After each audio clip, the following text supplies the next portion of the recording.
Predictive modeling and information. Decision models and feature space. So if we have a classifier on structured data with labels, it learns to predict labels by fitting an algorithm to training data, and once trained can predict a label for any, in fact all, unlabeled observations. Well, that leads us to a definition, feature space, set of all possible values of the features. If the features are numerical, it's a subset of Rn for some n. A decision model is a prediction for each point in feature space. So suppose we have labels or classes. If we're predicting labels, again, for each observation, we predict a label. For instance, if there were 3 labels, 1, 2, and 3, then our predictions would be a list of label predictions, one for each observation. But we can also predict probabilities, where now a prediction for each observation is a probability distribution for that observation, where each probability is the probability that that observation has that label. That means we get an array for our predictions, and each row is a probability distribution. For example, the iris data set was introduced in 1936 by Sir Ronald Fisher. 50 samples in each of 3 different classes of irises, setosa, virginica, and versicolor. 4 features, sepal length, sepal width, petal length, and petal width. This is what the data looks like. Suppose we just look at 2 features, sepal length and sepal width, and use nearest neighbors to predict a class of an unlabeled XY. So if we're among the reds, we predict red, and if we're among the blues, we predict blue. And if we do this for every possible point in this 2-dimensional feature space, then we get a decision model. And a plot of a decision model is a decision surface. And the separating between colors are called decision boundaries. There are some issues here to think about. What about where all 3 colors meet? What prediction do we have there? And what about if we're far away? Decision models poorly predict labels of points that are far from the training data. And we've partitioned F into finitely many disjoint subsets, as you can see. Or we could predict a probability distribution for each point, where P sub r is the likelihood of that point being red, and then use K nearest neighbors to predict a probability distribution for each point. So if red is setosa, green is versicolor, and blue is virginica, then here's our decision surface. If we're among red, then 100% red, 0% blue, 0% green. Blue, 100% blue. This is a probabilistic model. Some points are predicted to have no definite color. If we're far away, then we get just a mixture of numbers with no definite coloring. But more data always helps. So a predictive model predicts probabilities. So suppose we have observations x1 to xn of some features forming a test set. A predictive algorithm estimates probability distributions. For example, for a classifier, our prediction for each xi, each observation of the features, would be this probability distribution on the labels. So our predictive model is R variables equals to our function of the features and given the parameters. Response is a probability distribution on the labels. But how do we train probability distributions? So we want information from our probability distributions. Recall that a coin toss classifier ignored the feature space and was no better than random at making predictions. But the more information we obtained from the features, the more predictive our decision models became. That means we need to answer the question, what is information? Well, we have knowledge, that's what we've already learned. There's uncertainty, that which we haven't yet learned. And information is the amount that's transferred from uncertainty to knowledge, the amount we actually learn. So information's the transfer of uncertainty to knowledge. Surprisal is information from an event. Suppose the event is that a U follows a Q in a given word. That is, the sample space is a set of all English language words, and the event E is the subset of S of words with a U immediately following a Q. Well, U almost always follows Q, so there's no surprise here. High probability that U follows Q. But what about Z following an X? Well, that's surprising.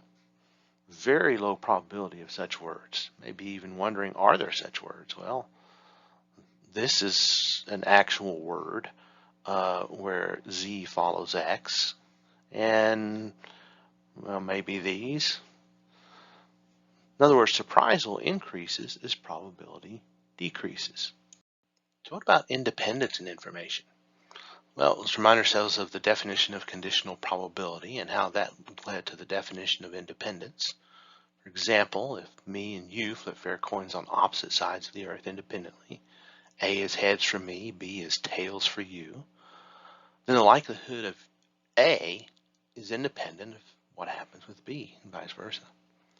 That gave us that the joint probability was the product of the individual probabilities. Now, if A and B are independent events and both occur, what we learn from A is independent of B and vice versa. In other words, what we learn from both is the sum of what we learn from each. Independence means the joint information is the information from A plus the information from B. Information from both coin flips is the information from me plus the information from you. So we're going to show that it means that surprisal is a logarithm of probability. So let SI be the self-information or surprisal of a subset of S. Let's compare. So if A is certain, then its probability is 1, but there's completely no surprise in A's occurrence. We learn nothing new when it happens because it always happens. Joint probability, you get a product of probabilities. Joint information, you get a sum of informations. So let's prove a theorem. First, we need a lemma. If G is differentiable and satisfies G of P plus Q is G of P plus G of Q for all P, Q, and R, then G of X is linear. It's equal to Cx for some constant C. Now, this is sufficient, but not necessary. The differentiable proof. Well, if I put Q equals 0 in, then I get G of P equals G of P plus G of 0, which means G of 0 must be 0. If I take the derivative with respect to P, I get G prime of P plus Q is G prime of P. If I let P be equal to 0, I get G prime of Q is G prime of 0 for all Q. So therefore, CG equals G prime of 0. G prime of Q is constant, and G of Q is CQ for all Q and R. Now we can prove our theorem. We have to determine a function such that the self-information from A is f of the probability of A. So the self-information of A is 0 if the probability is 1, so f of 1 is 0. If A and B are independent, then self-information of A and B jointly is the self-information of A plus the self-information of B. That means f of the product of the probabilities must be the sum of f of the probabilities respectively. In other words, f of 1 is 0 and f of pq is f of p plus f of q. And if p decreases, then f of p increases.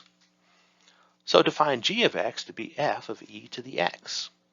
G of pq is f of e to the p plus q, which is f of e to the p times e to the q, but that's the sum, f of e to the p plus f e to the q, which means we get g of p plus g of q. What does our lemma say? g of x must be equal to cx for some constant c. That means f of e to the x is equal to cx, which means f of e to the log of x is equal to c times the log of x. And that means f of x, because e log to the log x is just x, f of x is c log x. Also, 0 is less than p less than 1. So f of p has to be greater than 0, since f of p increases as p decreases, and f of 1 is equal to 0. However, c log p is greater than 0, and the natural log of p is less than 0, because p is less than 1, so c must be less than 0, which means c must be negative 1 over the natural log of b for some b greater than 1. F of x is negative log x over log b, and that's the proof of our theorem. So information surprisal is a logarithm, and that gives us a natural interpretation of information. So to see this interpretation, we're going to find a decision to be a question with only two possible answers, yes or no, true or false, etc.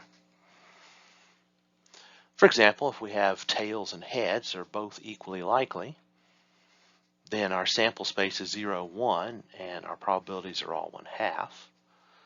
And we could ask the question, is your outcome a heads? And if they answer true, then you know it's heads, and if it's false, you know it's tails. In other words, with one decision, we can obtain either of the two equally likely outcomes. One is log base 2 of 2, which is negative log base 2 of 1/2, and that's the negative log base 2 of probability of h. One bit of information, or surprisal, in the flip of a fair coin. A decision produces one bit of information. A decision tree is a tree in the graph theory sense, where nodes are decisions and edges are answers. The root is the initial question, but actually the final nodes are called leaves. For example, suppose we have a spinner. Then we have 4 equally likely outcomes, 0, 1, 2, 3. Probability of each is a fourth. So our first decision is the pointer pointing up. Our second is it pointing to the right. And notice with these two questions, we can determine all possible outcomes. Two decisions, 4 equally likely outcomes. 2 equals the log base 2 of 4 is negative log base 2 of a fourth is negative log base 2 of the probability of x. Each event x equals x yields 2 bits of information. We can encode our outcomes with binary digits, or what are called bits. So instead of 0, 1, 2, 3, we could write it in base 2 binary as these 4 outcomes. And then we could ask, is the first digit a 1? And then is the second digit a 1? And we can recover this binary encoding of our outcomes. It works in general. The information from an event via the base 2 logarithm is information in units of bits. Now, we have to be careful. Surprisal is the fewest number of binary decisions required to identify outcomes. So for instance, this spinner can be resolved if you take a spin but you don't tell me what it is. I can figure out what you got by asking you this series of questions. But notice that would require 3 questions for outcomes 2 and 3 decisions. But we know that there are 2 bits of information from the spinner because 2 is the fewest number of decisions to determine what you got on your spinner without showing me. So the fewest decisions corresponds to the shortest encoding into a binary string, a string of 1s and 0s. The information available from a calculus textbook is not doubled by buying another copy of the textbook. In the same way, information, you have to associate it with shortest encoding, fewest decisions. So information is learned by translating uncertainty into knowledge. And most importantly, we'll see that we can use this concept to construct best fit probability distributions. The goal being to convert as much of the uncertainty in the training data into knowledge about the labeling. And algorithms, therefore, will learn how to make decisions that predict labels from observations of features.